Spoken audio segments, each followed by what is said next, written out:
Assalamualaikum. Welcome to Podcast Tinker. Jangan selamat datang ke Podcast Tinker. Yes. Selama aku dah berapa minggu tak ada kan? seminggu je. Ya ke? Seminggu je lah. Oh, sebab kau lambat edit Alright, so yes, selamat datang ke Podcast Tinker. Terima kasih kerana masih lagi mendengar kami. Sebelum Haikal nak proceed dengan orang kata CTA, Call to Action. Kalau CTA. macam nak tengok apa podcast kat mana ke, aku tengok last week punya video. Kau sedih ke kita tak famous? Tak kan? Kebetulan benda tu berlaku satu hari yang benda yang berlaku. Oh, okay. So dia macam demotivated sikit. Basically aku rasa orang semua tahu kot apa benda yang ni. So isu dia lain. Lepas tu tiba-tiba masuk pula isu cakap benda lain. Betul tak? Lepas in a way related issue. Satu lagi lepas tu kebetulan nak PKPB. Okay. So dia triple dia. So kau ni ke emosi ke pasal PKPB? Bukan, ni? kita macam baru je macam harap-harap nak okey kan. Tiba-tiba bila PKPB banyak benda yang restrict lah. Macam ada benda aku nak buat. Macam aku nak shoot dan makan-makan. Makan-makan tapi tak boleh. So aku ingat masa kalau contohlah macam tu okey. Maksudnya kalau nak rentas negeri ada surat okey lah. Maksudnya kalau nak pergi beli makanan. Tapi kalau macam sekarang ni aku rasa aku bawa surat nak kata pergi shoot pun mungkin susah. Kau mungkin boleh start dengan Cafe Astro. Okay, so yes, Haikal, aku takut benda ni jatuh. Lepas tu tutup. Tak payahlah letak situ. Okay. Sebab orang cakap nanti kalau cakap ni pemakaian salah. Kita kan tak boleh pakai kat dagu lagi. Kau kaya boleh buang je ni. Wow. Alright, so yes, apa pun of course memang aku pun mengaku juga aku bila kita cases spike balik, dia memberi impact kat aku. Impact dari segi emosi lah. Emosi. Itu baru aku emosi, belum lagi orang yang macam yang betul-betul pendapatan financial apa semua kan. So maksud aku emosi ni adalah since aku tengah sarat walaupun tak nampak. Ramai cakap ke? Ramai ke orang cakap macam tu? Apa? Yang sarat tapi tak nampak. Orang ramai je cakap memang tak nampak apa-apa semua pun. So tapi which aku okay je. Okay lah. Maksudnya aku macam okay, bergetah lagi. Walaupun ni cumanya okay, bila aku dah sarat sekarang, dia memberi efek kepada aku punya fizikal, aku punya stamina dan sebagainya. So aku penat gila-gila. Padahal kau hanya bernafas. Tapi aku penat, babe. Tak tahu kenapa aku penat, yang macam apa benda yang aku penat pun aku tak tahu. Ke sebab tak cukup makan? Sebab orang cakap kan. Hey, Bukan kau dah salah orang. Bukan, tak tahulah ini betul ke tak. Tak tahulah scientifically orang cakap kalau berbadan dua makan kena lebih sikit sebab yang bawah tu nak makan. To be honest tak pun. Dia tak tak makan pun benda yang aku makan. Dia tak makan tak order pun. lah. Dia tak order pun. Memang kena tambah kalori, tapi macam tak adalah 2 pinggan nasi. Faham tak? Kalori yang dia tambah tu cuma macam contohnya macam like sekeping ikan goreng ke. Tu je. Dia bukannya dalam satu hari. Bukannya macam kau kena okay, kalau dah 1 pinggan tu kau kena tambah lagi 1 pinggan double kalori dia, tak. Tapi penat. And then macam buat aku rasa macam menyesal. Menyesal apa? Menyesal sebab bernafas. Bukan. Menyesal sebab macam waktu first trimester tu dah letak tepi lah. Sebab aku memang tak larat. Second trimester tu aku macam okay je. Aku macam energetic je. Semua zas masuk third trimester aku macam tu ada termakan kata-kata sendiri. Tapi apa? Kau tahu punca kenapa kau penat tu? Memang normal? Orang cakap normal. Tapi mungkin normal untuk orang yang tak aktif lah. Maksudnya aku bukan seorang yang aktif. Aku bukan jenis orang yang bersukan ke, bersenam ke apa ke. So it's taking its toll lah kot dekat badan sendiri. So maksudnya walaupun tak nampak, tapi aku rasa berat. So setiap malam aku akan rasa sakit di bahagian-bahagian tertentu lah. Dan suami kamu kena urut lah. Jangan urut, nanti jadi lain. Okay. Kalau kau balas urutan Ya, podcast ini kembali untuk 18 tahun ke atas saja. Tak, okay. Bila dia dah macam affect aku secara physically, stamina apa semua tu aku jadi penat semua. Dia dalam masa yang sama dia affect aku secara emosi. Bila PKP sekarang PKPB, right? PKPB kan. Tapi dalam masa yang sama kes naik banyak gila. So aku macam paranoid weh. Paranoid. Okay, kita orang memang tak keluar tapi still lagi paranoid. Sebabnya macam kehidupan orang lain macam biasa. Faham tak? So jadi aku jadi risau for orang lain.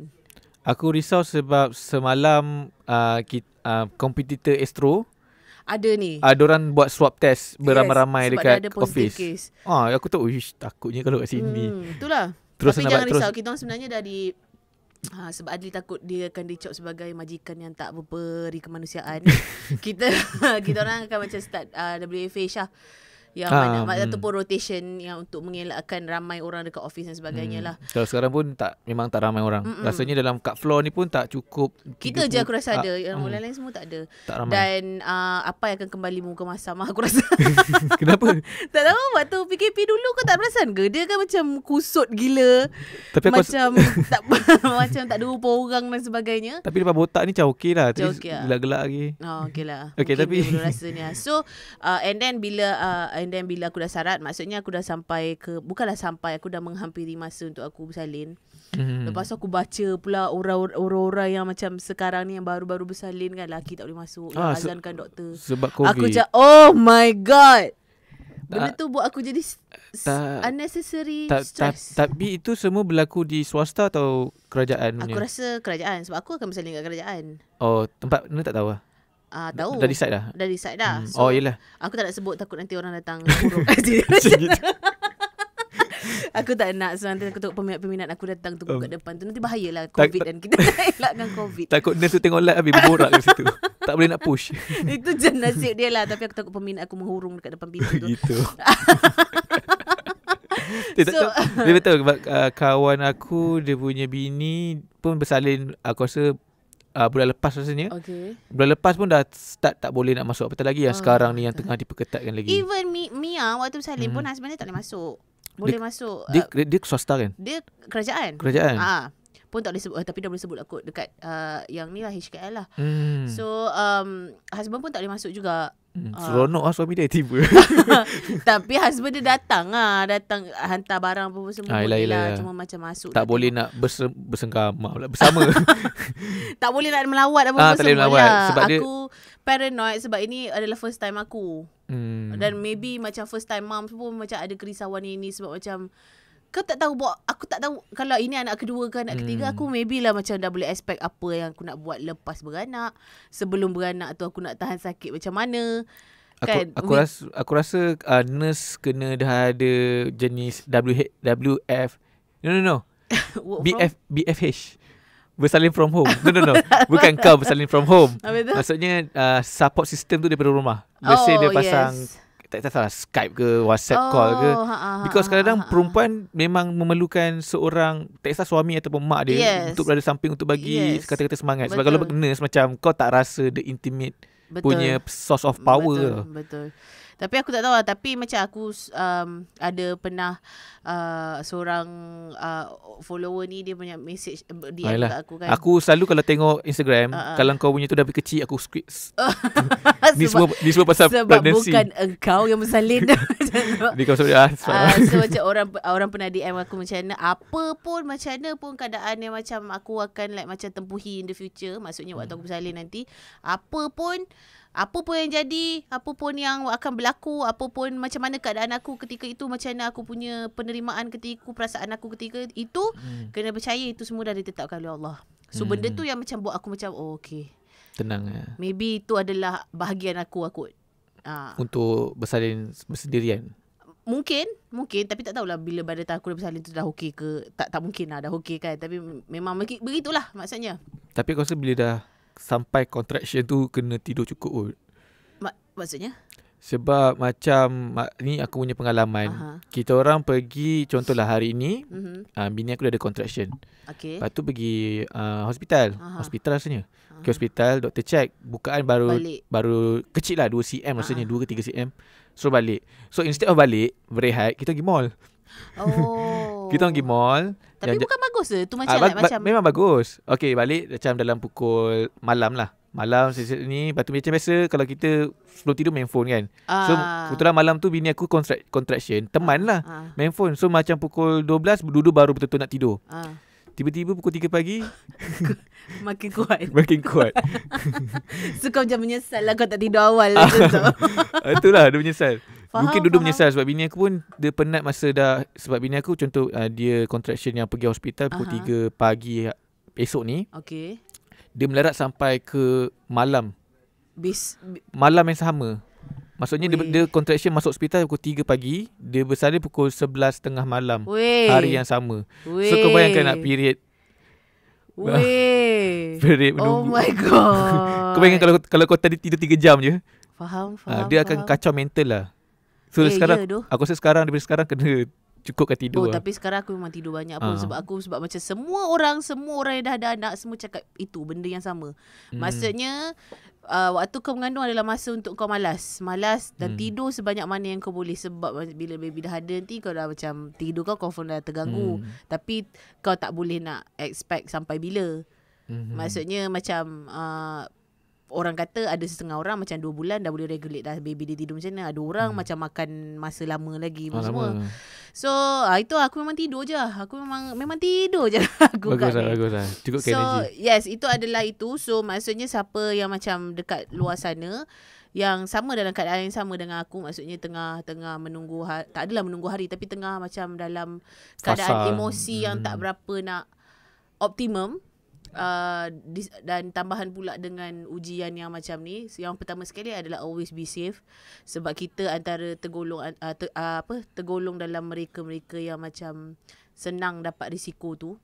Oh yeah. Yalah sebab ibu mengandung. I thought macam orang yang dah berusia dengan orang dah berusia, kanak-kanak ibu mengandung, of course lah sekali, sebab macam because we are kalau not, naik train pun memang 3 golongan tu je yang diutamakan.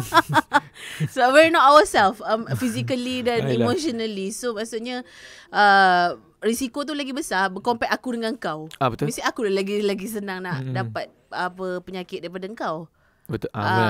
So macam itulah. In a sense macam itulah. So macam always be safe, make sure patuh SOP dan sebagainya, dan macam kena sentiasa berfikiran positif kot. Sekarang ni down teruk down teruk yang macam aku down teruk sebab aku dah lah tak larat, aku nak buat benda tak larat, lepas tu tiba aku nak kena baca pula satu hari kes 800, ya Allah. Dah lah kes 800, lepas tu ada rentetan isu-isu yang berkaitan politik pula yang membuatkan benda tu dia brewing lah. Maksudnya macam kau tengok, kalau kau buka social media, kau tengok macam orang ini kesusahan dia macam gini, orang ini struggle dia macam gini. Aku rasa macam kau rasa macam kau dekat dalam air yang kau kat sini tau. Itulah apa benda yang aku rasa. Walaupun benda tu macam tak ada kena dekat aku directly, Alhamdulillah. Tapi macam hari aku rasa aku macam feel teruk untuk orang. Aku macam kesian gila. Betul. Macam mana nak tolong pun kau tak tahu. Let's not go to that. Tapi takut salah cakap. Aku iyalah, tapi takkan aku nak bagi tahu orang aku tolong apa kat orang. Tapi bukan takut termasuk politik ni. Tak adalah maksudnya yang itu kita ketepikan lah, sebab macam kita sebagai rakyat kan, of course akan ada like macam mana how we feel towards one particular thing. Tapi macam dekat podcast ni kita bagi tahu nampak nanti orang potong dan letak dekat letak orang dekat media sosial orang salah interpret dan akan ambil mana yang dia orang rasa dia orang nak je. Benda tu dah jadi banyak kali. Bukan banyak kali sebab sekarang dia memang itu. So itulah. Sebab aku baru tahu semalam kot, kalau kat Twitter, let's say if you copy, let's say kita ambil Awani lah. Okay. So Awani kan selalu kan kalau dia akan post tweet, dia akan ada link of the article, full article. So sekarang tak salah aku kat Twitter, sekarang ada dia punya satu safety atau regulation. If kau nak tekan retweet, dia akan cakap kau dah baca belum full article before you retweet. Kalau kau skip macam tu lah, dia nak jaga lah. Tapi aku rasa itu sebenarnya bukan datang daripada kita, sebenarnya itu daripada US. Sebab US kan tengah in the middle of election kan. So diorang nak elakkan fake news semua. Bagus lah. Faham. Bagus lah. Tapi macam itu tak itu just macam contohnya, itu adalah maksudnya kita punya ni saja. Belum tentu lagi orang dah baca ke tak. Faham tak? Itu atas diri sendiri. Itu ada disclaimer daripada pihak yang mengeluarkan artikel dan sebagainya. Maksudnya Twitter nak clean buntut dia dulu lah. Yes. Kalau tak aku dah bagi tahu lah. Sebabnya orang dia tetap tak akan mempengaruhi how one particular person react towards one particular article ataupun video. Tapi memang orang selalu pun tengok baca atas. Yes, baca atas. Sebab atas tu memang kau akan letak clickbait lah. Maybe orang macam tak faham kenapa apa fungsi clickbait tu dan sebagainya. So maksudnya sebab itu ada orang macam cepat menatah dan sebagainya. Okay. That's that. Berborak pasal Twitter. Yang kau nak cakap tu apa? Oh, okay. Berborak pasal Twitter. Selain daripada apa ni, banyak benda-benda. Tapi benda-benda yang agak buat aku frustrated adalah benda-benda yang berlaku dekat dalam negara kita lah. So, and then aku tak boleh nak avoid benda tu daripada timeline aku. Sebab macam basically semua orang cakap pasal benda lah tu. Dia retweet lah. Yes. So, apa benda yang aku fokuskan adalah sekarang pada isu-isu yang macam tak ada berkaitan dengan politik dan sebagainya. Contohnya ada satu tweet ni menarik perhatian aku, di mana seorang perempuan dia letakkan satu gambar, maksudnya ada seorang lelaki ni macam bagi nombor telefon, macam nak berkenalan or something. Lepas tu caption dia berbunyi macam macam something like, mungkin clickbait juga. Mungkin clickbait juga. Tapi macam patut ke kalau dia cakap macam something like, macam patut ke dia cuba ke apa ke. Sebabnya macam mungkin aku salah, interpretasi aku salah, tapi maksudnya macam boleh percaya ke, something like this. Sebab aku pun tengok dan ada juga orang yang quote retweet cakap kalau dia buat kat awak, mungkin dia buat kat orang lain. Macam give a negative connotation dekat yes. lelaki tu punya action. Okay. Tapi pertama sekali, kau pernah tak buat macam tu? As far as sebelum kahwin lah? Memanglah. Mana tahu, aku just nak bagi disclaimer sebab aku macam Twitter. Kau dah baca semua artikel. Okay. Sebelum kahwin aku rasa ada kot zaman sekolah. Kau bagi nombor phone. Bagi nombor phone. Aku rasa time tu baru first time pakai nombor phone. Tapi tak bertepuk lah. Tak bertepuk sebelah tangan lah. Kau bertepuk sebelah tangan lah, tak dilayan maksudnya? Tak, aku dilayan? Dilayan lah. Sebab bezanya sebab they have an interaction. Okay. Aku rasa that's the beauty of tukar nombor zaman tu lah. Sebab kau kenal, kau nampak muka, kau dengar suara, tukar nombor. Kau nak contact, tak nak contact sudah. Okay. That's the whole dia punya scheme lah. Dia punya susul galur dia. Tapi sekarang kalau lelaki buat macam tu, aku rasa kempak saya. Aku cakap, kau lain tu. Asal lah? Bagi aku lah. Kalau let's say lah, aku ke macam dia sebenarnya tak sedip mana yang kita rasa. Sebenarnya macam simple je. Dia macam, dia tak deep. Macam mana aku nak approach perempuan ni selain daripada aku bagi nombor phone? Dia tak deep. Tapi the act of chivalry. Chivalry ke macam tu? Bukan kan maksud aku, okay, let's say sekarang ni kalau orang nak, macam aku nak kenal, aku nampak kau kan, and aku terus slide to your DM. Okay. If you slide, dia itu kalau jumpa kat social media, kalau jumpa dekat tak ada yang dekat face to face, apa kejadahnya nak slide itu DM. Dia ada 3 cara orang nak try someone or laki, tak salah laki perempuan. Wow. First yang macam ada 3 ni, aku tertarik nak tahu. Yang pertama, first yang slide. Slide your DM. Yang second yang nombor ni. Yang bagi nombor ni. Yang tak lupa dia apa dia. Yang ketiga jumpa terus. I am interested to get to know you. So can we be friends, something like that. Macam tu? Bukan. Itu jarang orang nak buat sekarang. Tak ada. Tak berani. Dengar kat club lah. Okay. Sorry, I tak nak pergi club. I pun tak pernah dengar cakap. Pasal ada Ariel. Tak apalah, biarlah. Tak terkejut. Ada big bird dekat belakang aku. Aku satu lagi macam, mungkin sebab tu aku tak boleh fikir kot, sebab ada Ariel. Mungkin lah dia mengaburi. Aku rasa macam like gambar je. Tapi bukan like gambar. Aku rasa satu lagi cara yang orang nak try, nak cuba reply comment dan sebagainya. Selalu reply comment. Contohnya macam Wan Ime, macam Mira Filza, macam from this to this tu yang banyak viral.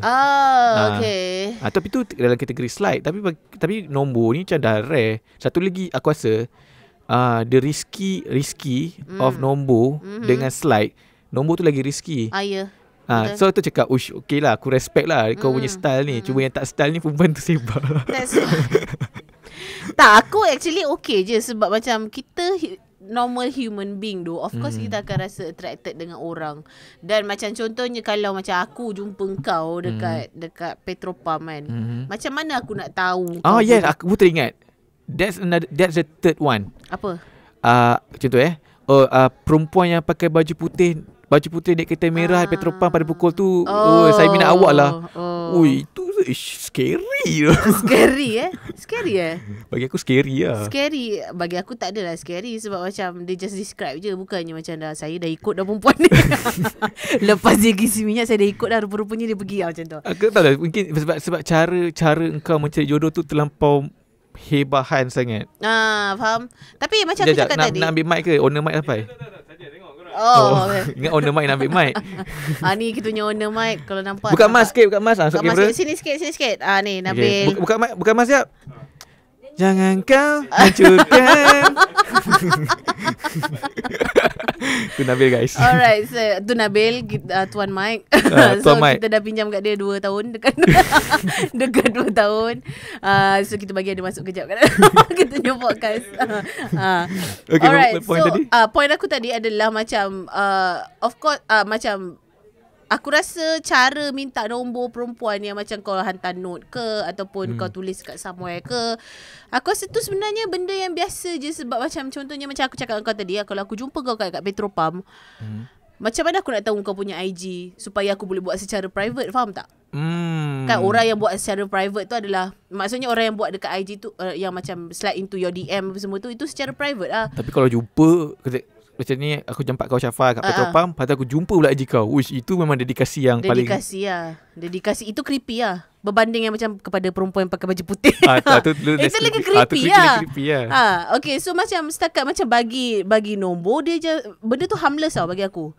Harmless yang macam macam bila lelaki ni bagi nombor, dekat tulis kat somewhere bagi nombor, and then it's really up to that girl buat sama ada kau nak respon ataupun kau tak respon, sama ada kau interested ataupun tidak. Tapi the act of macam you putting that, macam kau nak ceritakan situasi tu dekat social media, dan macam in a way saying macam kalau lelaki ni pernah buat macam ni kat aku, mesti buat kat perempuan lain. Of course lah pernah. Mesti lah kan. Mesti lah. I mean like macam sebab kalau maybe dia dah sangkut kau, dia jadi boyfriend kau dan dia tak buat kat orang lain. Sebab kalau kau dah tak layan, mesti dia akan move on kepada perempuan lain. Lah. Kau kan girlfriend lagi. Kau bukan girlfriend dia lagi. Kenapa kau nak macam nak kau macam nak macam rasa sangsi sangat dengan lelaki ni, faham tak? Tapi dia kena tahu konteks perempuan tu juga. Adakah perempuan tu nampak si tukang pemberi nombor tu, let's say lah, dia tahu siapa yang bagi nombor tu, macam cashier tu yang bagi nombor, dia nampak muka macam, so sekali lagi dia pergi isi minyak dekat Petropam tu, dia nampak cashier tu bagi nombor kat orang lain. Tak, bukan. Maksud aku, the impact of perempuan tu nak contact ke tak. Let's, kalau contohlah kau main tinggal je nombor tapi tak tahu siapa, tu memang scary lah. Memang creepy lah. Tapi kalau kau kenal, tahu dia, kau tahu ni nombor cashier tadi tu, lepas tu kau tengok dia punya muka, kalau kau berminat, kau contact lah. Betul lah. Aku rasa dia nak assurance macam first time dapat. Macam aku rasa dulu mungkin orang biasa dapat, macam mak-mak kita tu kan. Aku teringat lagi. Okay, aku pernah naik bas 2 orang adik dengan abang aku, tak silap aku. Dan tu kita orang kecil lagi, dalam darjah-darjah lagi, from a place to another place. Rasanya macam balik ke rumah aku kot daripada KL. Naik bas lah. Naik bas. Lepas tu malam bas tu. Aku ingat lagi bulan puasa. And then macam tiba-tiba macam bas tu rosak, so macam kena turun semua. Ada seorang abang ni. Ni nak bagi sukan Commonwealth ke? Rombongan Cik Kia. Rombongan Cik Kia tak. Bas tu rosak ataupun kita macam kena tukar bas, something like that. So macam turun tu ataupun dekat R&R. Dulu kan okay. R&R kan berhenti kan untuk macam pergi makan ke buang air ke apa semua. Ada seorang abang ni, dia akan ambil, dia tarik aku tahu, dia macam boleh tak bagi ni dekat akak tu. Gitu guna ni. So aku macam aku ambil, aku bagi je lah kat akak tu. Pasal akak tu macam okay, terima kasih. Tapi aku tak tahu dia contact ke tak. Tak ada lah dia macam ambil ni. Apa ni disgustednya macam. Tapi kau cakap tak abang yang baju itu? Aku bagi tahu je lah. Ada abang in the same bus? Dalam bus yang sama. Maksudnya dah lama perhati lah. Yelah, dia dah lama perhati lah. So aku rasa benda tu macam harmless tau. Sebenarnya harmless. Tapi kenapa kita macam ada particular person nak make a big deal out of it? Tapi sebenarnya bagus juga lelaki yang make a move first. Tak adalah orang cakap pergi cari timba. Bagus lah Mamat tu cashier bagi nombor ke tak? It's a matter of macam dia macam interested dan nak kenal dengan kau. Itu je. I mean like macam no harm in trying pun. Kalau macam perempuan ni, kalau kau rasa creepy, then tak payah abaikan je. Kalau kau rasa macam kau rasa okey lah, macam menyahut kata-kata lelaki lah kan. Sebenarnya perempuan pun tengok juga rupa. Kalau kau tengok tak semenggah, mesti kau macam tak kot. Kalau kau tengok yang handsome, kemas, bersih dan sebagainya, pakai baju putih, mesti kau macam okay lah, not bad lah, boleh lah, macam tu. Mungkin sebenarnya kalau elok, dia takkan post sebab dia tahu nanti orang ambil juga. That's why. Betul lah Fah sebenarnya. Let's say lah Syafiqah bagi nombor kat Syafiqah Fah. bukan pelakon lah, tapi dia handsome lah. Macam tu. Dia rupa macam Syafiqah, tapi bukan adik Syafiqah. Dia bagi nombor kat Fah. Fah akan post tak dekat IG ke kat Twitter ke. Nombor tapi blur sikit lah. Tengok. Tapi layan tak?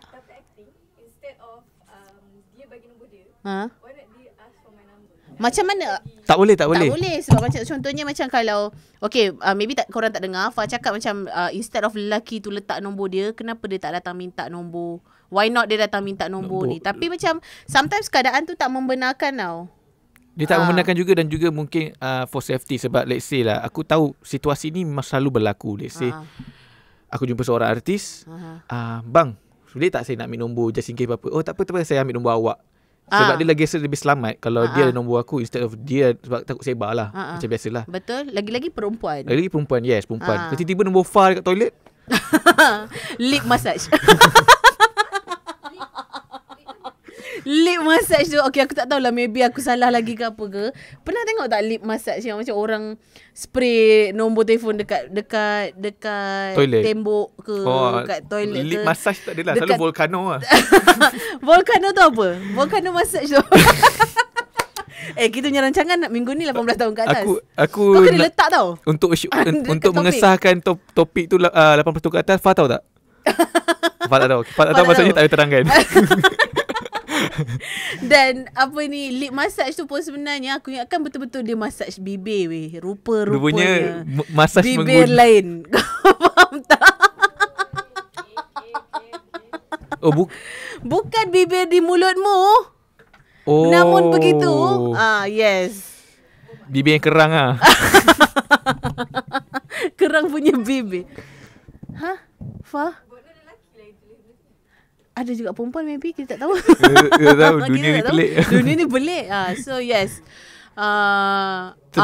Tetapi balik pada, aku dah besar baru aku tahu itu adalah lip massage. Aku ingat lip massage massage mulakan mulut. Interpretasi orang lain-lain lah. Mungkin lah. Maybe kita boleh contact aja. Ni bibir yang mana? Lip massage bibir. Mungkin kita patut tanya Adli lah tentang, sebab Adli je Arif kan, volcano dan sebagainya. But yeah, lagi itu pun satu lagi another thing yang aku rasa macam berkesan ke tak, yang tinggalkan nombor kat dalam toilet tu. Tak. Tetapi tak. Kan? Tapi entahlah. Aku tak pernah lah aku rasa orang-orang yang macam, sebab aku pernah dengar cases yang di mana ada orang pendajal. Yelah. Let's say lah macam Fah reject lelaki ni, tapi dia ada nombor Fah. So lelaki tu berendam, dia letak nombor Fah kat situ, letaklah benda-benda pipik-pipik. Letak nombor perempuan dekat toilet lelaki aku faham. Letak nombor lelaki kat toilet perempuan. Dia lelaki jadian lah. Kadang-kadang kalau aku macam masuk toilet awam, kat toilet lelaki perempuan pun ada. Ada. Fah pernah tak jumpa kat nombor yang macam The service apa Fah tulis? Nak tahu, aku tak pernah masuk toilet perempuan. Aku tak tahu kat tulis apa. Ya ke tak pernah? Tak pernah. Ya ke? Dia tulis apa? Tak apa, tak dengar Fah punya ni. Urut. Yelah tu yang happy ending lah tu agaknya. Untuk teman. Okay. So maksudnya macam sindiket pertemanan lah ni maksudnya. Ya doh. Tapi macam dekat dalam and then aku ada nampak juga kat dalam toilet tu kan, jenis yang macam perempuan ni, dia macam tak awal, dia bengang apa dengan lelaki ni, so dia tak nombor ni, lelaki tak guna apa semua, tapi dia tak nombor. Pasal aku macam apa kesan yang diorang nak capai? Apa benda yang diorang nak capai? Apa objektif dia dengan benda ni sebenarnya? Emoticon gambar. Dah maju sekarang tak lukis emoticon tak payah explain. Kalau lukis gambar yang apa yang suka lukis tu, dah letak nombor, dah settle. Tapi apa aku paling suka kalau macam bersembang pasal toilet ni, aku suka bila dekat sekolah art tu. Art of dinding tu. Okay. Dia kadang-kadang tiap minggu tu dia ada dialog yang lain. Okay, let's say dialog pertama ialah macam kau butuh okay. Tapi saya tak buat apa-apa pun. Sambung. Orang lain.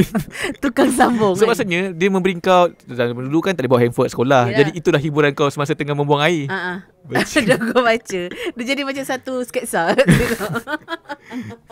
Seronok lah. Tetapi berbalik pada topik tadi, kau rasa patut ke? Aku rasa sebenarnya kalau jadi perempuan ni senang. Kalau kau interested, kau jalan. Kalau kau rasa macam tak selamat ke apa ke, kau abaikan. Tak payahlah macam nak letak dekat social media acah-acah kau keliru, patut ke aku, tak patut ke aku. Faham. Bagi seorang yang macam tak pernah dapat nombor telefon bagi seorang yang tak pernah dapat nombor telefon daripada lelaki, aku rasa macam benda ni sangat-sangat enteng. Dia macam alah, benda tak payah nak jadi isu sebenarnya. Tapi kau bayangkan, bagi aku bila satu isu yang enteng ni timbul, bila aku tengok jumlah like dan retweet, baru aku sedar kita sebenarnya, masyarakat kita suka nak sembang pasal benda-benda enteng ni. Dan juga ramai lagi yang masih lagi suka dengan benda macam ni. Maksudnya aku dah tahu lah age group mana yang ini. So maksudnya memang age group itu yang sangat mendominan. Sebab kalau let's say lah cerita pasal politik lah, let's say, okay, retweet sikit je melainkan betul-betul kontroversi. So kau tahu dah age group yang ni tak ramai sangat. Aku berdasarkan pemerhatian aku lah. Faham. Age group Adli tak ramai. Weh, kalau age group Adli ramai lagi, nak jadi apa? Fucked up gila masyarakat kita. Betul kat Facebook lah. Yelah, diorang kat Facebook lah. Tapi entah, aku rasa macam Twitter kita sekarang sedang melalui satu gelombang yang sangat macam, bukanlah tenat ke apa, it's just macam kita boleh nampak macam freedom of speech tu disalahgunakan. Faham tak? Okay. Yang macam kita selalu borak pasal macam freedom of speech dan sebagainya. Memang nampak lah sebenarnya salah gunakan. Dia ada macam, dia terbagi kepada dua golongan tau. Satu golongan, bukanlah dua golongan, dia ada banyak golongan yang aku macam kaji je dekat Twitter ni. Dia ada satu golongan yang macam, aku dekat Twitter ni hanya untuk educate. Ada yang datang ke situ hanya untuk itu. Untuk educate. Dia ada satu lagi dekat dalam golongan dia yang macam aku ambil apa benda yang orang ni educate dan buat ulasan untuk aku sendiri. Faham tak? Counter facts. Yes. Sama ada aku setuju ataupun tidak dengan dia. And then ada lagi satu golongan yang hanya macam mana saya tahu saya cuma ikan. Golongan yang cuba. Golongan yang macam nak ada orang tahu dia wujud. So, tapi macam pointless all the way. Dan kadang-kadang tu lagi banyak tweet dan retweet. Yes, itu ramai macam retweet dan sebagainya.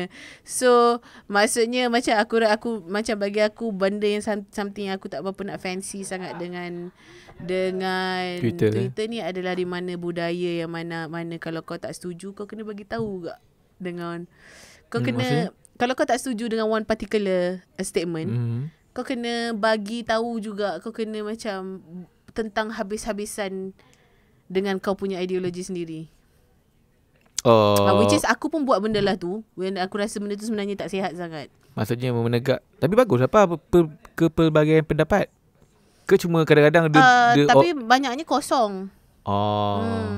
Kepelbagaian pendapat tu maksudnya mana yang bagus, of course aku akan tengok dia punya retweet macam tinggi dan sebagainya. Mana yang macam kosong tu, lepas tu kau rasa macam, lepas tu jenis yang akan macam bila engkau buat counter argument, lepas tu akan lagi datang lagi seorang ni buat macam kau tahu tak pattern yang diss you? Kan dia macam korek orang tu punya previous tweet semua. Diss you macam tu. Macam nak membuktikan macam this particular person macam engkau tak deserve, kau tak ada right pun untuk macam cakap sebab engkau pun sama ke, ataupun engkau pun this particular person yang macam tak ada credibility untuk cakap ke pasal this particular topic macam tu lah. Maksudnya social media tu dia dah shapekan engkau untuk menjadi perfect daripada lahir. Kalau kau buat silap sekali, let's say lah in 5 years ago, orang petik tu kau buat. Padahal 5 years ago kau dah berubah.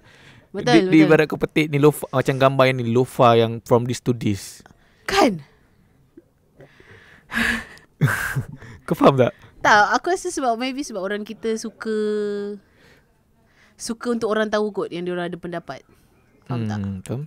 Macam kita buat podcast ni, kita nak kita nak cakap orang tahu kita ada pendapat orang particular person. Tapi orang which dengar, is aku rasa macam sebenarnya kalau kau ada something yang macam buah fikiran ke apa ke dan sebagainya, it's good lah macam kau nak share dengan orang, tapi always macam kena selalu fikir macam pendapat tu haruslah secara general, tidak ada attack siapa-siapa dan ada rational dia sendiri. Faham tak? Maksudnya kalau kau macam just macam sembrono je, kau nak attack this particular person, tiba lepas tu nanti kau lupa diri kau yang sebenarnya. Orang kau macam korek kau-kaunya, dia macam attack kau balik.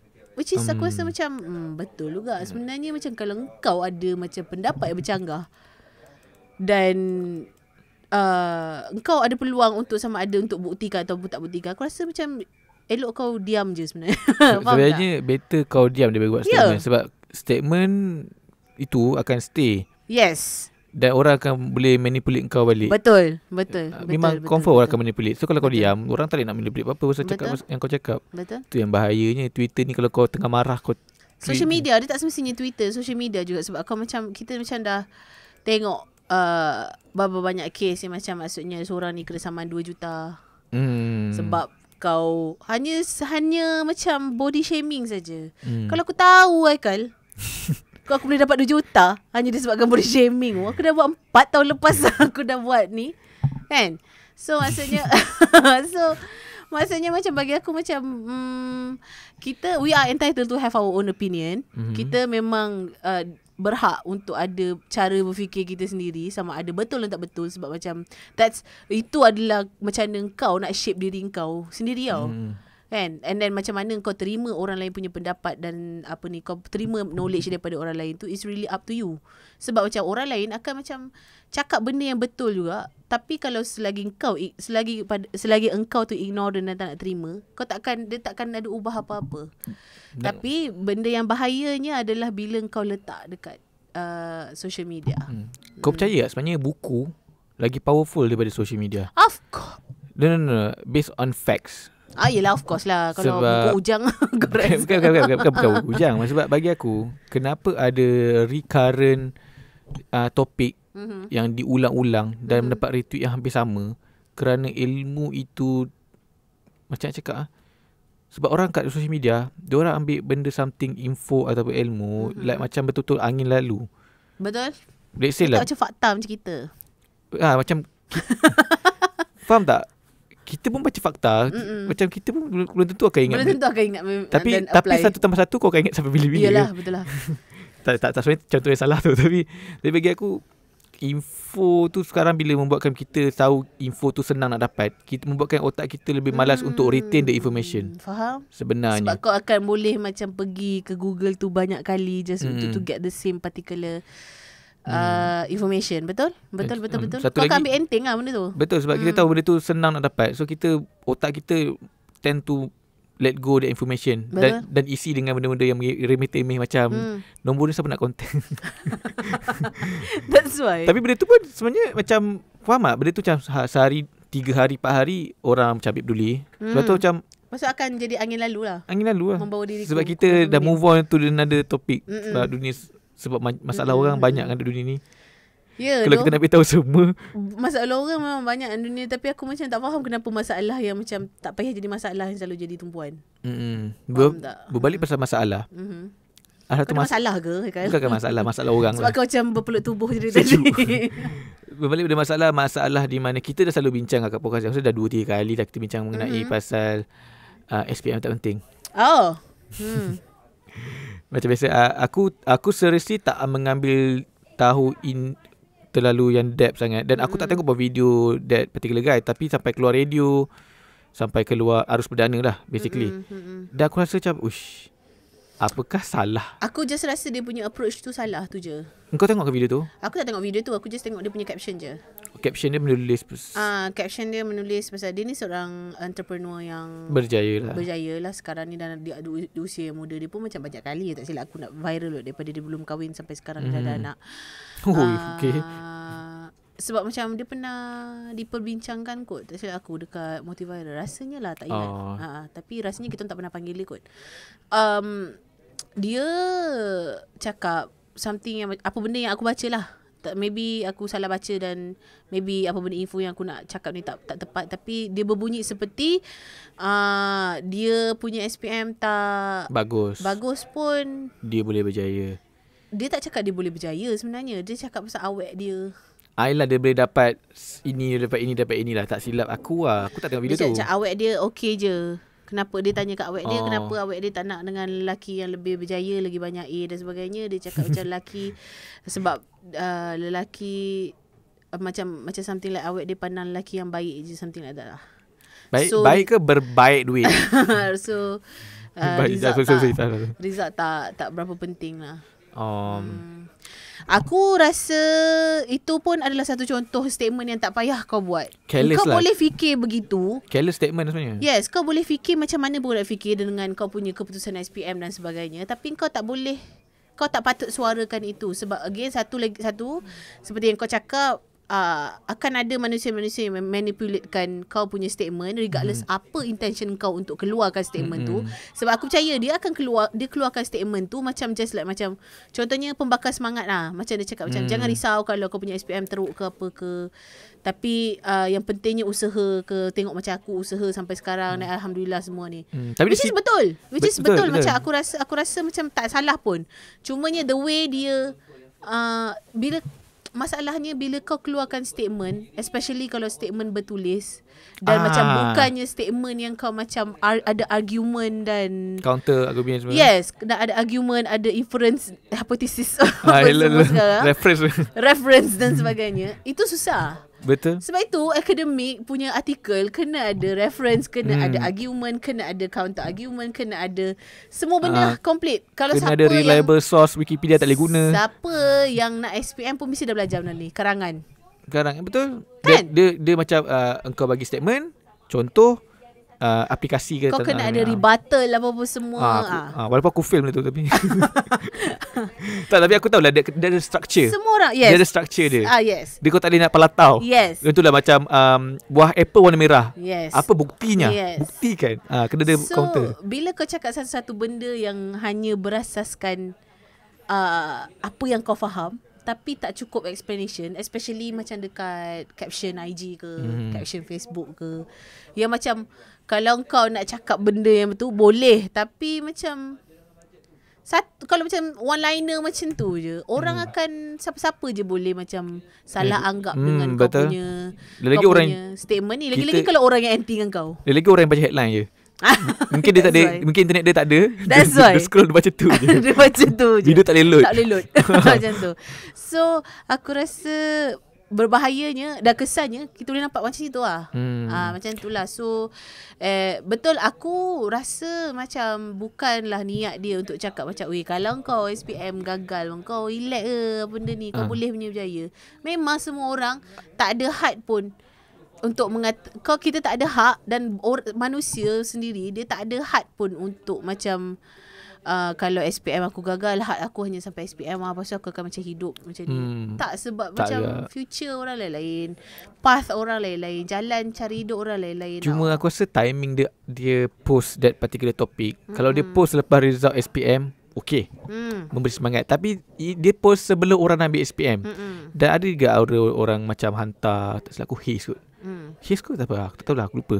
Dia dekat IG story dia kata ada budak yang hantar DM dekat dia, cakap bang, kalau macam tu saya tak nak belajar betul-sungguh lah SPM ni. Which is dah beri different masalah dekat budak-budak yang nak ambil SPM. Macam bila kau dah bagi doktrin dia dengan info yang macam tu. Tu aku cakap salah timing sebenarnya. Salah timing. And then macam okay, ini adalah aku punya macam mana aku memandang isu ni.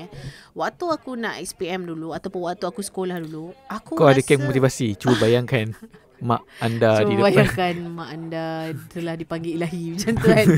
Tak, maksud aku macam waktu nak SPM, aku rasa SPM hanya jalan untuk masuk U.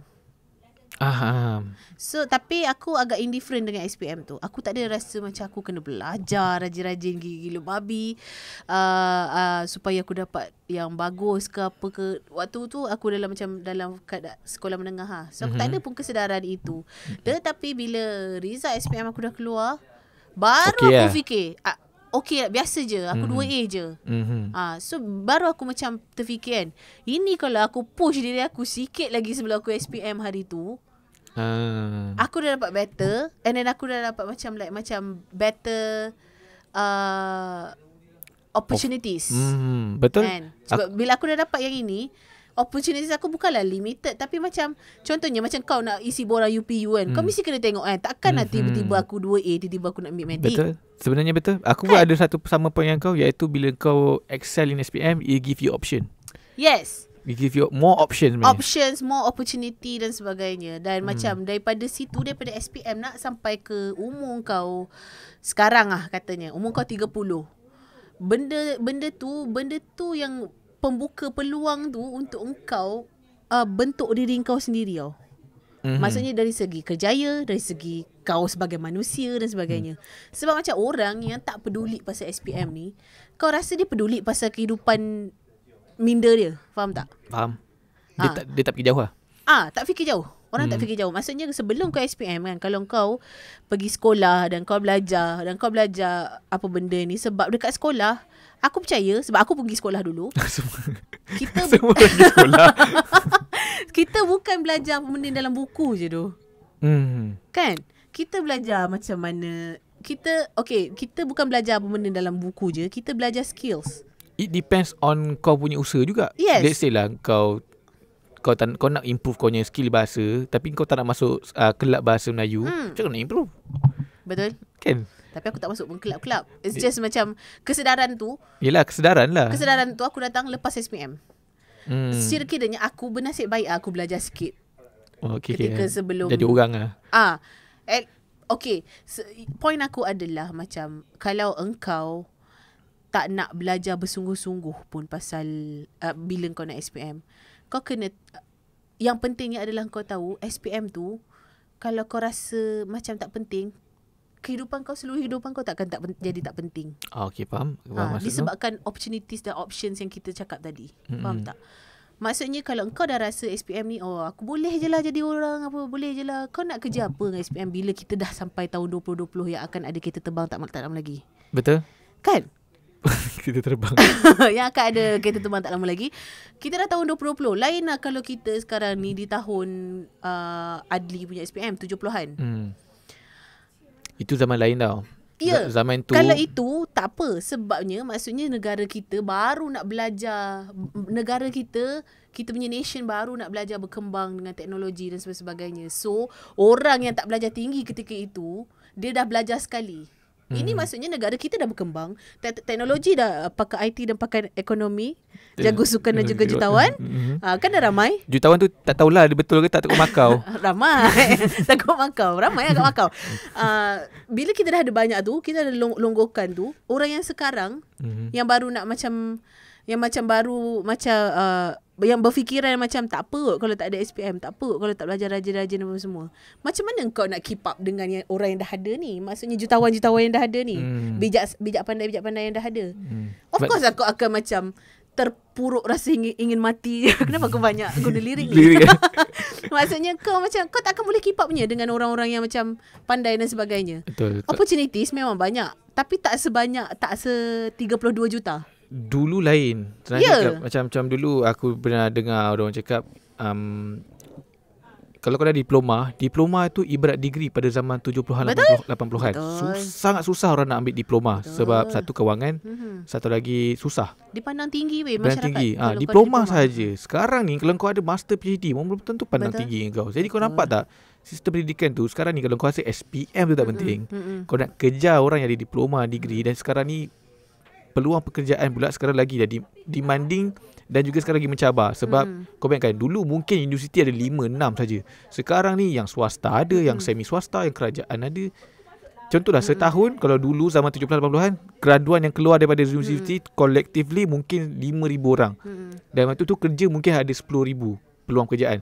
Sekarang yang keluar universiti saja mungkin dah 2 kali ganda daripada jumlah pekerjaan yang ada, yang wujud dekat Malaysia. Betul.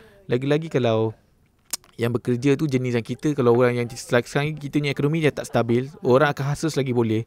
Orang yang umur 50 tak akan lepaskan dia punya jawatan sebab nak hasil duit, sebab dia tahu anak-anak dia nak makan apa. Betul, anak betul, nak sekolah. betul. Kan? Sebab aku rasa Obesity. orang yang macam ambil enteng je, yang tak kisah pasal SPM dan sebagainya. Aku rasa orang-orang yang selfish. Sebab macam aku tulis dekat aku punya Twitter, aku cakap sebab kita manusia selalu lupa masa depan ni bukan kita seorang aja kat dalam masa depan. Masa depan kita ada ramai lagi orang. Ada lagi family kau, ada lagi future family kau dan sebagainya. Kalau engkau tak latih, tak bentuk diri kau jadi seorang yang bersasihat tinggi, satu, jadi seorang yang macam bijak mencari rezeki. Tak kaya tak apa, babe. Seriously, tak kaya tak apa. Tapi macam kau at least kan, aku rasa benchmark untuk jadi manusia adalah cukup. Susah pun tak apa, tapi cukup. Cukup semua ada. Cukup semua ada. Kau boleh macam, walaupun kau macam sometimes kau kena ikat duit. Sebab itu lumrah. Macam engkau pernah ikat duit. Rasa ikat perut. Bukan ikat duit. Ikat duit makau. Ikat duit makau scam. Ikat perut. Aku pernah ikat perut. Semua orang macam pernah ikat perut. Pernah. Ya. Pernah lalu. Kecuali macam golongan-golongan yang macam memang dah kaya lah. Memang yang dah dilahirkan dengan sudu perak di dalam mulut. Perak. So maksudnya kalau kau struggle, sebab kau tak akan struggle selama-lamanya once kau ada preparation in terms of education dan sebagainya.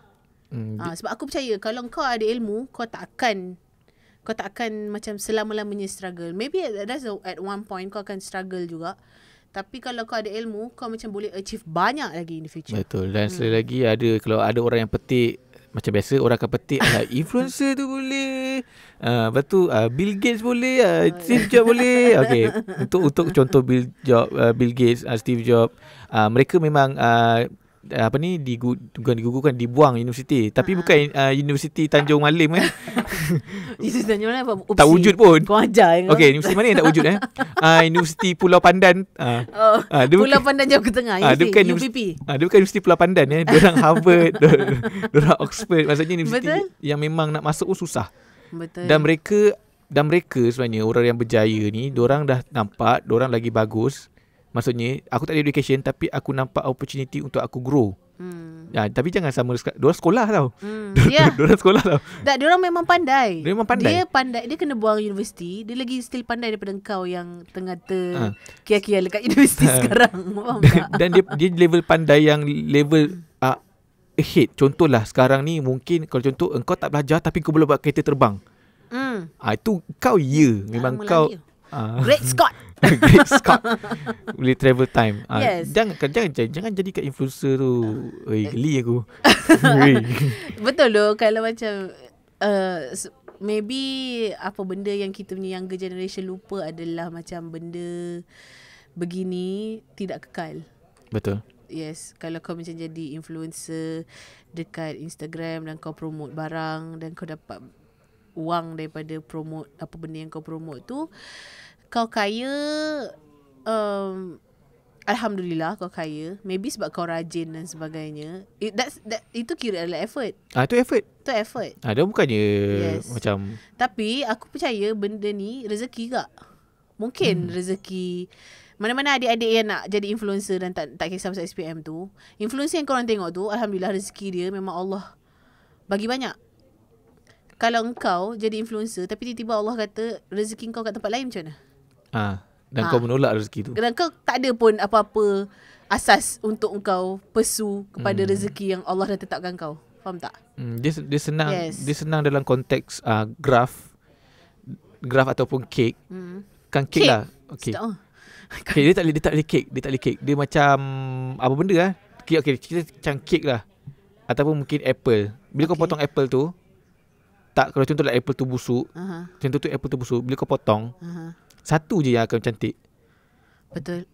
Macam mana sekali apple tu? Susah lah nak cari macam tu. Let's say dalam 100,000 orang yang mungkin tidak berjaya dalam SPM, mungkin 1-2% je yang betul-betul yang grow itu something big. Tapi yang 98-97% tu, betul. Jangan memandang yang 1% tu. Duduk jauh sikit, duduk belakang sikit, tengok the whole picture, the bigger picture. Do you want to be on that 1% ataupun kau nak keluar sebenarnya daripada pie chart tu? Betul. Later kau keluar dari pie chart tu. Sebab probability untuk kau bagi 1%, like macam probability dia sangat Sukar. Baik kau go to yang memang pie chart yang memang confirm. Let's say dalam pie chart tu 2% yang akan jadi jutawan, tapi yang 98% tu masih okey. Sebabnya kalau kau tengok kan, calon SPM setiap tahun mungkin puluh ribu ada. Maybe. Aku rasa 11,000, 10,000 sampai lah kot kan? 10,000 tu memang confirm lah. 10,000 satu tahun. Adakah kau yakin engkau termasuk dalam golongan yang jadi influencer antara batch kau? Faham Faham kan? tak? Kau pun tak tahu. Ya. Kau pun tak tahu. Melainkan kau memang ada influencer dekat sekolah lah. Dekat sekolah. Tapi I don't think it will last long. Sebenarnya kalau macam kehidupan influencer ni, kita ada banyak gila contoh tapi kita tak nak sebut siapa. Yang macam okay, beberapa tahun lepas memang boom, gila-gila babi punya apa semua. Kemudian beberapa tahun kemudian slow dah. Sebabnya kehidupan influencer punya sistem ni bertukar-tukar. Makin lagi cepat. Yes, makin lagi cepat. Dan macam setiap orang ada macam daya penarik dia. Setiap orang ada macam yang ini sebab cantik, yang ini sebab kreativiti. Tapi macam sebab kita pengguna social media, kita always crave for something new. Betul. So bila seorang ni keluarkan konten yang macam unik sikit ke, orang akan lupa dekat influencer yang lain ni. Betul. Banyak. Contoh yang paling dekat sekali adalah kita. Betul. Kita, babe. Betul. Few years ago, kita memang meletup. Few tau, bukan many years tau. Bukan many years. Bukan daripada tahun awal 2000 Dia macam very few years. Yes, few years ago, macam 2-3 tahun Ha. lepas, kita memang gempak gila Gila bob semua. Lepas tu Yes. Bukanlah aku nak macam bongkak ke bangga diri ke apa, because it's a fact. Macam kau pergi mana-mana, Case study. siapa. Sekarang tak macam. Sekarang people don't really care. People care about us. Kita Ada orang yang care. Yes. Orang ada yang tunggu, dan ada juga yang dulu tunggu tunggu kita gila babi, sekarang dah tak peduli pun kat kita. Betul. Senang. So it's a fact. So Dan maksudnya kita tengah lalui benda tu, tapi alhamdulillah we are okay, because bukanlah kita okay sebab macam kebergantungan kita bukan hanya kepada kita punya digital saja. Masih, dan juga ada juga saya cakap peminat pun masihlah ada orang interested dengan kita. Ada si penonton yang masih setia, macam sanggup tengok apa jua yang kita buat.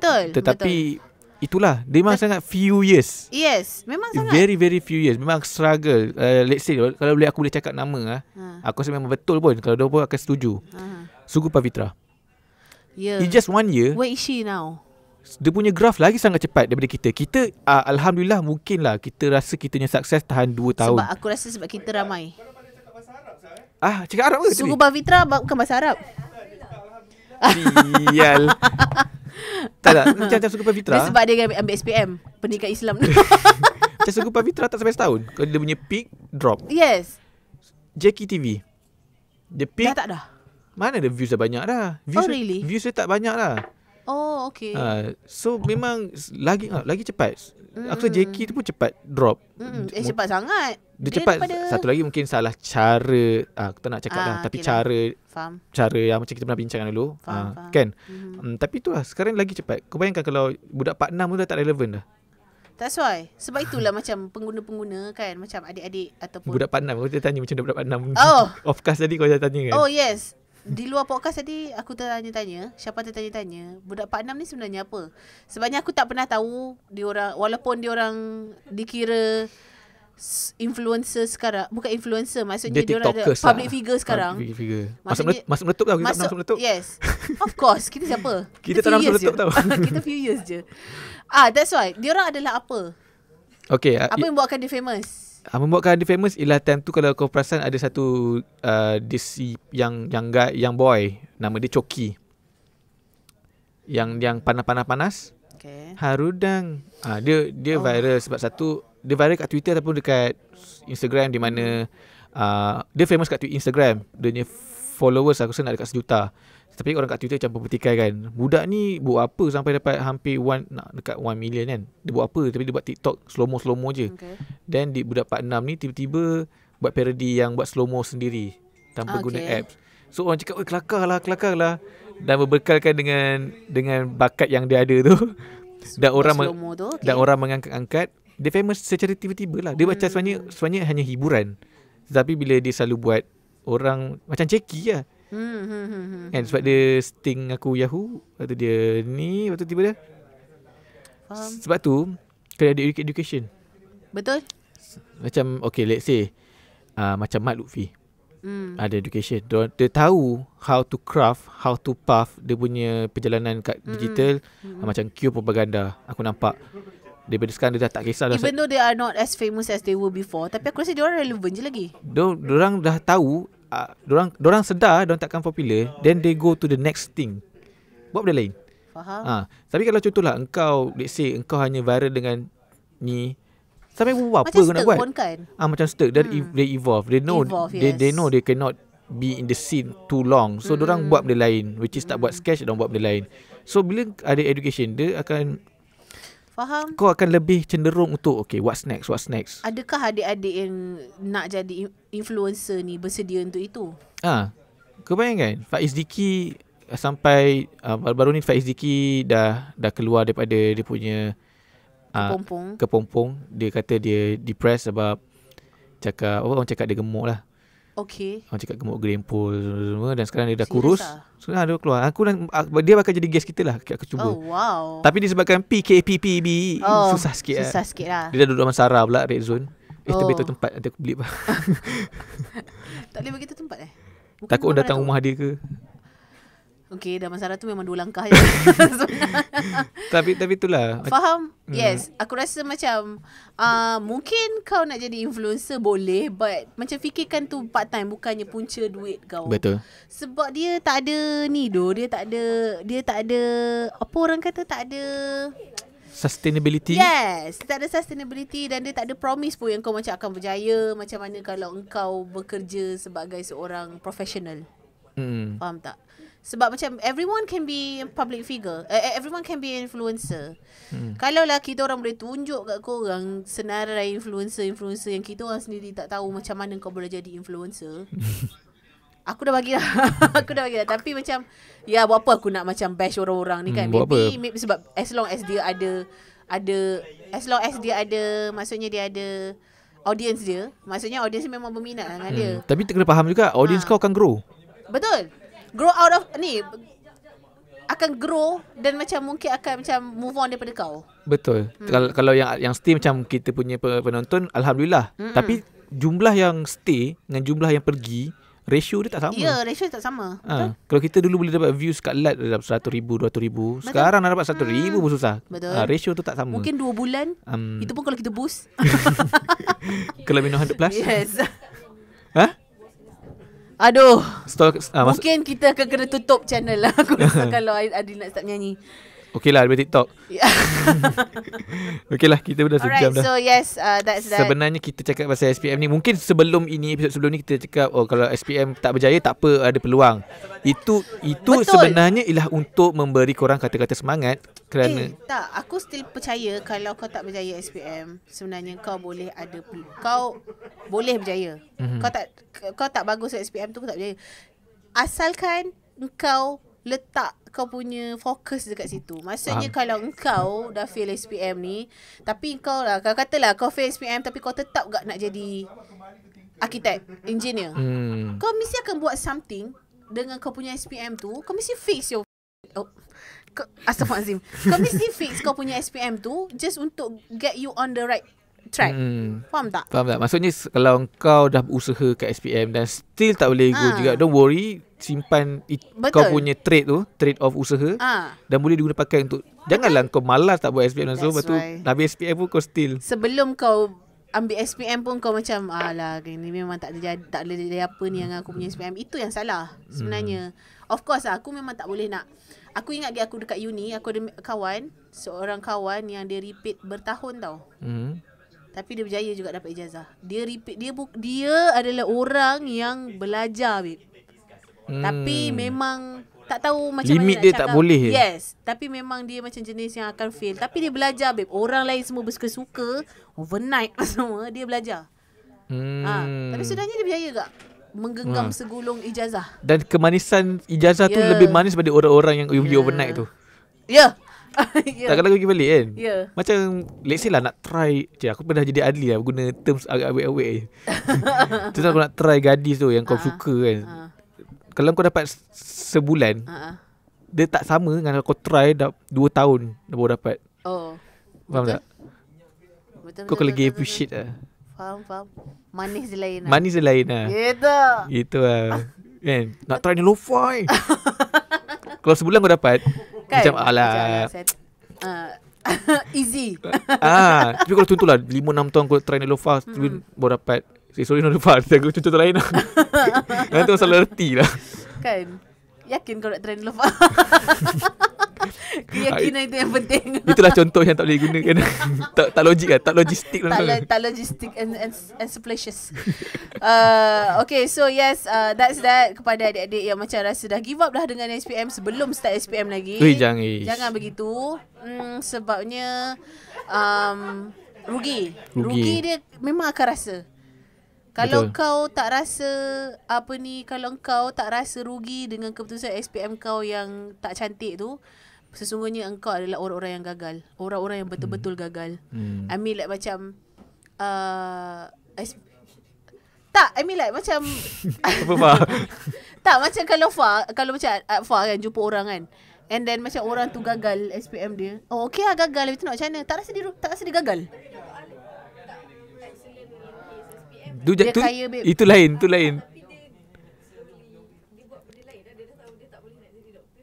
Tapi dia usaha kan? Yes.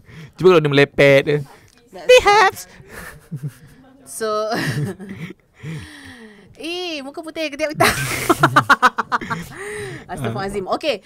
So yes, itu adalah itu. Semoga berjaya kepada SPM. Apa cerita SPM tahun ni sebenarnya? Entahlah. Okay. Tahun depan kan? SPM from home jangan lah. I hope tak lah, kesian SPM from home memang semua A+ lah. Semua akan macam open book test. Macam nak tahu kau buka buku ke? That's why. Tak boleh. Bukannya orang nampak buku kat tepi tu. Laptop sebesar ke apa kan. Tapi itulah, kepada mereka yang ambil SPM ni belajar masih sempat. Aku pun belajar pun masa lagi 2 bulan nak ambil SPM. Betul. Aku tak belajar awal-awal tahun semua tak. Aku akan belajar itu pun lepas pergi. Cuba kau bayangkan. Kan motivasi. Tak adalah, aku dapat kesedaran lepas aku tengok aku punya admits makin teruk. Faham. So aku punya motivasi untuk SPM dulu ialah aku nak kegagalan kau. Bukan. Aku nak kau dah gagal dulu sebelum SPM. Aku nak admit aku lepas. That motivate aku sebab aku tak cantik. So aku ada motivation. So korang kena cari juga motivation apa yang kalau macam tu motivation aku adalah aku tak nak aku punya SPM teruk. Tak, kau dulu ada aku aku pindah sekolah sebab aku nak drop admits. Itu usaha. Yes, itu usaha. Tapi apa yang mendorong kau untuk belajar masa SPM? Macam aku takut result aku teruk dekat SPM tu. Aku sebenarnya aku rasa kan bukannya sebab aku tak nak aku punya SPM teruk. Aku just macam aku tahu kehidupan aku macam mana, wasted macam mana dulu dengan aku punya sekolah menengah. So bila nak SPM tu aku macam tak boleh jadi. Kalau aku macam gini, aku takkan ada future yang baik. So tak nak tu aku macam kiranya macam full force lah. Macam few months before SPM tu. Sebab macam aku percaya kalau result aku teruk, aku akan end up dengan lebih aku akan pick less. Instead of aku macam boleh pick yang macam the best, aku akan pick less. So macam tak nak aku memang full force gila lah beberapa bulan sebelum ni. Usaha guys. Sebab bila usaha SPM ni dia akan memberi kenangan manis. Manis babe. Kau struggle SPM. Struggle babe. Struggle yang macam struggle yang manis lah. Satu lagi, orang sekarang sangat beruntung. Untuk contohlah, kalau aku rasa mungkin still zaman sekarang admits ialah subjek yang paling orang tak suka. Tapi mereka sangat beruntung sebab ramai cikgu-cikgu social media yang ada sekarang yang ajar admits cara yang sangat interesting, fun. Korang sangat beruntung. Jadi ambillah peluang ni. Dan kita memang tak ada pakai matematik. Dalam lirik lagu pun tak ada pakai matematik. Pakai IT, pakai ekonomi. Kan? Tak ada pakar matematik dan lirik. Betul. Kita kena jadikan pakar matematik dan lirik tu. Faham. Betul. Tapi itu lah, betul lah. Macam aku boleh kata dalam 1 tahun tu ada banyak kali kak cakap, buat apa aku belajar matematik tu, tak pakai pun. Kan? Tapi bila sampai kau nak pakai, kau menggigil. Pakai Pakai je sebenarnya. Pakai je sebenarnya. Kalau matematik tu orang kata kalau kau belajar sebenarnya bukannya yang mengira tu sangat. Basically dia macam melatih otak kau yang kau pakai untuk banyak lagi benda lain, bukan hanya sekadar dia sebenarnya at maths memang ada orang yang macam matematik moden dia pandai, tapi at maths dia tak boleh sebab daya imajinasi. Sebab at maths daya imajinasi sebenarnya. Ya ke? Aku drop Haikal at maths. Kalau siapa yang ambil at maths, kau selalu kata fikir-fikir, kenapa dia pergi situ? Apa logiknya kan? Tu untuk orang yang macam dah letak otak dia susah. Maksudnya dia dah block dia punya kreativiti otak tu. So kalau macam at maths, dia memang memerlukan kau punya kreativiti untuk kau tahu di mana letaknya, sebab dia ada, sebab at maths memang selalu aku belajar, dia kadang ada 2-3 cara untuk dapat jawapan. Faham? So berdasarkan kau punya kreativiti dan juga daya imajinasi kau untuk solve the problem. Macam kita pun tahu kan, kita daya imajinasi, kita kira-kira, bukan orang pandai MX, kita daya imajinasi, contohlah jawapan tu 27, kita akan cari mana yang paling dekat dengan 27. Berdasarkan kepada nombor yang paling hampir. Itu kita punya level. Faham. Tapi aku matematik memang tak boleh sebab aku macam lebih banyak kepada bahasa, language. So aku memang matematik aku pun SPM aku dapat C dan aku terkejut. Sebab kau memang tak pernah. Aku tak pernah lulus matematik. Matematik yang biasa tu. Matematik aku tak pernah lulus. English aku tak pernah dapat less than B. Tiba-tiba B, tiba-tiba A. Semua A lah. English. So maksudnya bila aku dah tahu kat situ aku punya strength dekat mana, aku fokus lah kat mana. And then after SPM aku ambil language. Sebab aku tahu aku punya strength kat situ. Tapi cuba bayangkan kalau kau 10A, kau dah boleh macam banyak option. Of course aku memang akan seiring sejalan dengan Dr. Amalina. Yes lah. That's why. That's back to our point. That's why. Pasal aku macam Haikal who hayus. Who hayus. Dan kau akan ada Habi Mak Saleh lah. Yes. Oh my god. Itu aku nanti-nantikan. Alright, so yes, itu adalah itu. Semoga berjaya SPM tahun ni dan tahun-tahun akan datang. Siapa yang tak berjaya SPM tahun lepas, masih lagi kita boleh repeat je SPM, jangan risau. Boleh je repeat. Dan usaha untuk mencari ataupun macam kalau sebenarnya kan, kalau kau gagal SPM, kau tetap ada option untuk sambung belajar tu sebenarnya. Sebenarnya ada.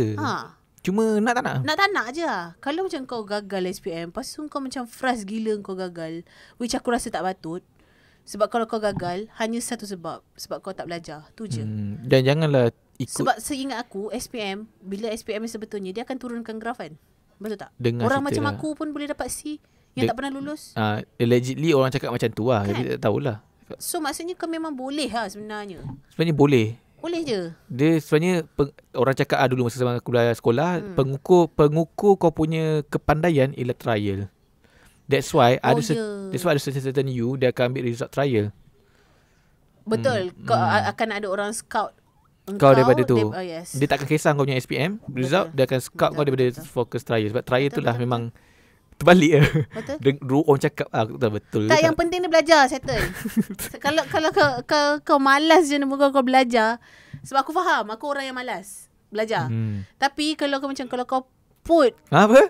Adik kau bersuara. Tak terkejut. Okay. Aku malas nak ribat apa dia cakap. But kalau aku faham kalau kau malas. Sebab aku pun malas.